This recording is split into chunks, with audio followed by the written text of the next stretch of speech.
कभी सोचा है कि एक ही चुनाव में सत्ता में बैठे मुख्यमंत्री चुनाव हार जाएं? लेकिन तमिलनाडु की राजनीति में इस बार कुछ ऐसा ही हो गया है। बता दें कि एक ऐसा नतीजा आया जिसने सियासी गलियारों को झकझोर कर रख दिया, हैरान कर दिया। सबसे बड़ी खबर थी कि तमिलनाडु में सिटिंग मुख्यमंत्री एमके स्टालिन को चुनावी हार का सामना करना पड़ रहा है।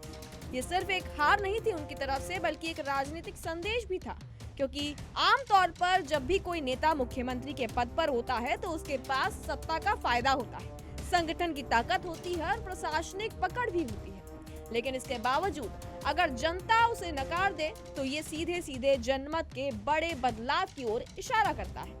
तमिलनाडु में इस बार का जनादेश यही बता रहा है कि जनता सिर्फ नाम या पद देखकर वोट नहीं देती, बल्कि काम और मुद्दों के आधार पर फैसला लेती है। और बात यही खत्म नहीं होती है। बता दें कि इस बार चुनाव की सबसे चौंकाने वाली बात यही रही कि सिर्फ एक ही नहीं बल्कि कई सिटिंग यानी कि मौजूदा मुख्यमंत्री और बड़े चेहरे अलग अलग राज्यों में भी हार का सामना करते दिखे।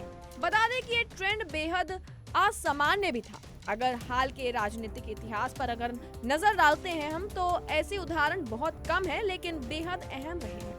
जैसे कि प्रेम कुमार धूमल 2017 में अपनी सीट हार गए थे, प्रकाश सिंह बादल 2017 में हार का सामना उन्होंने किया था, और इसके अलावा हरीश रावत भी चुनावी हार से बच नहीं पाए। हालांकि ये सभी अलग अलग समय के उदाहरण हैं, लेकिन एक बात यहाँ पर साफ है कि जब जनता बदलाव का मन बना लेती है तो सबसे बड़े चेहरे भी सुरक्षित नहीं रहते।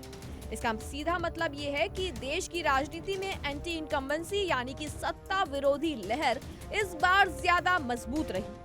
तमिलनाडु में भी यही देखने को मिल रहा है, जहां सरकार के खिलाफ नाराजगी, स्थानीय मुद्दे और शासन को लेकर सवाल चुनाव में निर्णायक साबित हुए हैं। अब सवाल यहाँ ये उठता है कि एमके स्टालिन की हार क्यों अहम है। तो बता दें क्योंकि वो सिर्फ मुख्यमंत्री ही नहीं बल्कि डीएमके के सबसे बड़े चेहरे हैं। उनकी पहचान एक मजबूत क्षेत्रीय नेता की रही है, लेकिन इस बार जनता ने उनके नेतृत्व को चुनौती दे दी। ये नतीजा डीएमके के लिए एक बड़ा झटका भी माना जा रहा है और पार्टी को अब अपने संगठन और रणनीति पर गंभीरता से विचार यहाँ करना होगा। बता दें कि इस चुनाव ने ये साफ कर दिया है कि पद अब जीत की गारंटी नहीं देता। मतदाता अब ज्यादा जागरूक है और वो सीधे सीधे जवाबदेही चाहता है।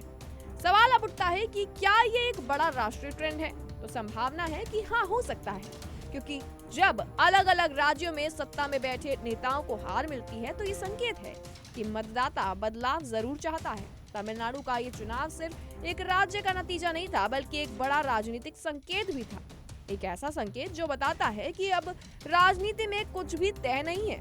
मुख्यमंत्री भी हार का सामना कर सकते हैं और जब जनता चाहती है तो पूरी तस्वीर ही बदल कर रख देती है।